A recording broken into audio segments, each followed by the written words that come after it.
ఇక్కడ మళ్ళీ call option నేను ప్లాన్ చేసుకున్నాను. 100% సక్సెస్‌ఫుల్‌గా క్యాప్చర్ చేసుకున్నాను. మార్కెట్ అయితే హ్యూజ్‌గా రైజ్ అయింది. వన్ సైడ్ ర్యాలీ అయితే జరిగింది. సో, ఇదనమాట. ఇంకా రేపు మార్కెట్ ఎలా ఉండబోతుంది? రేపు మార్కెట్‌లో మనకు సపోర్ట్ అండ్ రెసిస్టెన్స్ లెవెల్స్ ఏ విధంగా ఉండబోతుంది? రేపు ట్రేడ్ సెటప్ ఎలా ఉండబోతుందని చెప్తాను చూడండి. సో, యాక్చువల్లీ ఈరోజు మనకు ఏంటంటే, ఈరోజు మార్కెట్ అనేది ఎటువైపు ఉంటదని నిన్న వీడియోలో క్లియర్‌గా ఎక్స్‌ప్లెయిన్ చేశాను.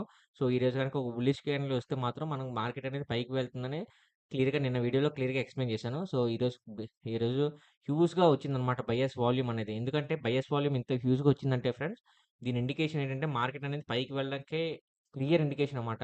అందులోనూ మార్కెట్ ఎప్పుడైతే గ్యాప్ డౌన్ అయ్యి ఇలాగ హ్యూజ్‌గా వస్తదో మార్కెట్ అనేది బయర్స్ దగ్గర నుంచి, సో, ఈ ప్రెషర్ అనేది ఎప్పుడు ఉంటదో మార్కెట్ ఇంకా పైకి వెళ్ళడానికి చాలా ఎక్కువ ఇంట్రెస్ట్ చూపిస్తదనమాట.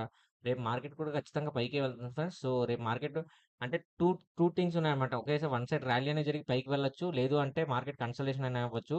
సో, రేపు ఏదైనా సరే మీరు 10:00 లోపే మీరు మార్కెట్‌లోని ఎంట్రీ అండ్ ఎగ్జిట్ అయిపోండనమాట. ఎందుకంటే